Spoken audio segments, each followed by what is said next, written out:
जय हिंद दोस्तों, आप सभी का स्वागत है हमारे इस YouTube चैनल पर। तो चलिए दोस्तों, आज के वीडियो में हम लोग प्रतिशत का प्रतिशत निकालना सीखेंगे, वो भी बिल्कुल आसान तरीकों के साथ। तो दोस्तों, वीडियो को आप लोग शुरू से लेकर अंत तक देखिएगा, आपको 100% समझ में आ जाएगा। तो चलिए दोस्तों, बिना विलंब के वीडियो को स्टार्ट करते हैं। यहाँ पर देखिए दोस्तों, जो हमारा पहला सवाल दिया हुआ है ना, 25% का 20% कितना होगा। तो सबसे पहले दोस्तों हम लोग प्रतिशत का मतलब समझ लेते हैं। तो यहाँ पर देखिए दोस्तों, जो हमारा प्रतिशत का मतलब होता है ना, प्रतिशत प्रतिशत का जो हमारा मतलब होता है, प्रति और प्लस क्या होता है, शत। तो यहाँ पर देखिए, प्रति का मतलब हमारा होता है 1 और शत का मतलब हमारा होता है 100। इन्हीं दोनों को मिलाकर हमारा बन जाता है प्रतिशत। अब यहाँ पर देखिए, हम लोग सबसे पहले क्या करेंगे कि प्रतिशत का मतलब हमारा हो गया 100 और हमारा यहाँ पर दिया हुआ है का, और का मतलब हमारा हो जाएगा गुणा, क्योंकि आप लोग बोर्ड मास में अच्छी तरह से पढ़े होंगे। अब यहाँ पर देखिए, अब हम लोग आते हैं सवाल में। तो जब सवाल में आएंगे हमारा ना, तो यहाँ पर देखिए हमारा 25 है, और यहाँ पर मैं आप लोग को पहले ही यहाँ पर बता चुका हूँ कि प्रतिशत का मतलब 100 होता है। तो यहाँ पर लिखेंगे प्रतिशत की जगह पर 1/100। अब यहाँ पर देखिए का है, तो का मतलब हमारा गुणा होता है, तो यहाँ पर का के जगह पर लिखेंगे यहाँ पर गुणा। ठीक। अब यहाँ पर देखिए दोस्तों, हमारा 20 दिया हुआ है, 20%। यहाँ पर भी प्रतिशत के जगह पर लिखेंगे 1/100। अब देखिए, इस तरह को सवाल आप लोगों को तो कटाने आता ही होगा। अब यहाँ पर देखिए, एक जीरो से एक जीरो कटाएंगे। अब यहाँ पर देखिए दोस्तों, हम क्या करेंगे कि 2 से हम 10 को 5 बार में कटा देते हैं। अब यहाँ पर देखिए, इसके नीचे एक छिपा हुआ है। अब 25 चौके कितना होता है, 100। अब यहाँ पर देखिए, जो जो ऊपर बचा रहेगा उसको लिख लेंगे, और जो नीचे बचा रहेगा उसको लिख लेंगे। तो सबसे पहले देखते हैं ऊपर क्या बचा हुआ है। तो यहाँ पर देखिए एक बचा हुआ है, यहाँ पर भी एक बचा हुआ है, तो यहाँ पर लिखेंगे 1 × 1। अब यहाँ पर नीचे हमारा बचा हुआ है 4, तो यहाँ पर सबसे पहले 4 लिख लिए। यहाँ पर बचा हुआ है 5, तो गुणे कितना हो जाएगा, 5। अब इन दोनों का जब गुणा करेंगे, तो यहाँ पर एक में एक का गुणा करेंगे तो एक ही होगा, और जब यहाँ पर देखिए 4 में 5 का गुणा करेंगे तो कितना हो जाएगा, 20। आप चाहे तो यहीं पर अपना आंसर लिख सकते हैं, लेकिन इसको हम क्या करते हैं कि दशमलव में तोड़ देते हैं। तो यहाँ पर देखिए, एक में हम लोग को भाग करना है 20 से। तो इसको कैसे भाग किया जाता है, यहाँ पर थोड़ा सा ध्यान से देखिएगा।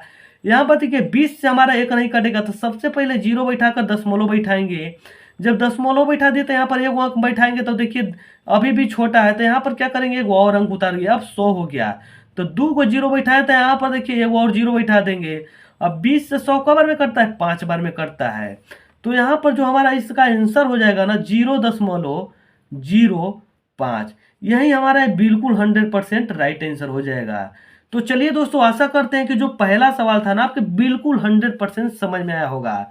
तो चलिए दोस्तों, ठीक इसी प्रकार का एक और सवाल को देख लेते हैं, ताकि आप लोगों को किसी भी प्रकार का दिक्कत ना हो। तो यहाँ पर देखिए दोस्तों, जो हमारा दूसरा सवाल दिया हुआ है, 300% का 10% कितना होगा। ठीक उसी प्रकार से हल करेंगे, क्योंकि प्रतिशत का मतलब होता ही है 100, और का मतलब होता है, सॉरी, यहाँ पर का मतलब होता है गुणा। तो यहाँ पर हम लिख दिए। अब चलिए सवाल को हल करते हैं। तो यहाँ पर सबसे पहले बराबर का चिन्ह, 300 है ना, तो यहाँ पर 300 लिखेंगे। प्रतिशत के जगह लिखेंगे 1/100, और यहाँ पर का के जगह पर लिखेंगे गुणा। यहाँ पर 10% बोल रहा है ना, तो यहाँ पर 10 गुणे 1/100। अब देखिए, चलिए इसको अब हम लोग कटाते हैं। इसके नीचे एक छुपा है, इसके नीचे एक छिपा है। तो दोस्तों, आप लोगों को तो इस तरह का गुणा कटाने आता ही होगा। यदि आप लोगों को नहीं कटाने आता है ना, तो कमेंट सेक्शन में अपना राय दे दीजिएगा, मैं इस तरह का भी वीडियो ला दूंगा। तो यहाँ पर देखिए दोस्तों, अब हम लोग कैसे कटाएंगे। सबसे पहले यहाँ पर देखिए, एक जीरो से हमारा एक जीरो यहाँ पर कट गया। यहाँ पर देखिए एक जीरो से एक जीरो, और यहाँ पर एक जीरो से और एक जीरो। अब देखेंगे कि हमारा ऊपर क्या क्या बचा हुआ है। तो यहाँ पर देखिए 3 बचा हुआ, तो सबसे पहले 3 लिख लेते हैं। यहाँ पर एक बचा हुआ, तो यहाँ पर एक लिख लिए। यहाँ पर भी एक बचा है, तो यहाँ पर भी एक लिख लेंगे। अब यहाँ पर लास्ट में भी हमारा एक बचा हुआ, तो यहाँ पर भी हम एक लिख लेंगे।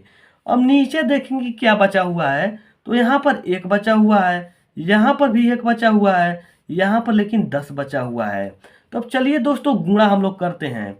तो यहाँ पर देखिए 3 में 1 का करेंगे तो यहाँ पर देखिए 3 में 1 का गुणा करेंगे तो ये 3 ही होगा, फिर 3 में 1 का करेंगे तो 3 होगा। इसी प्रकार से यहाँ पर क्या हो जाएगा, 3 ही हो जाएगा। अब यहाँ पर देखिए 10 में 1 का गुणा करेंगे तो यहाँ पर 10 ही होगा। कहने का मतलब कि ऊपर हमारा आया 3, नीचे आ गया 10। अब क्या करेंगे कि दोस्तों हम 3 में ना 10 से भाग करेंगे। तो यहाँ पर देखिए 10 से 3 नहीं कटेगा, तो सबसे पहले 0 बैठाकर दशमलव बैठाएंगे। यहाँ पर हम 0 बैठा सकते हैं। तो यहाँ पर देखिए अब हमारा 30 हो गया। 30 हमारा कितने बार में कटना है, 10 से 3 बार में। कहने का मतलब कि दोस्तों जो इसका आंसर हो जाएगा 0.3, जो कि हमारा बिल्कुल 100% राइट आंसर हो जाएगा। तो चलिए दोस्तों, आशा करते हैं कि आप लोगों को प्रतिशत का प्रतिशत निकालना बिल्कुल 100% समझ में आ गया होगा। दोस्तों यदि आप लोगों को यह वीडियो अच्छी लगी हो तो वीडियो को लाइक कीजिए, चैनल को सब्सक्राइब कीजिए और इस वीडियो को अपने दोस्तों के साथ शेयर जरूर कीजिए। तो चलिए दोस्तों, मिलते हैं एक नेक्स्ट वीडियो के साथ, तब तक के लिए जय हिंद।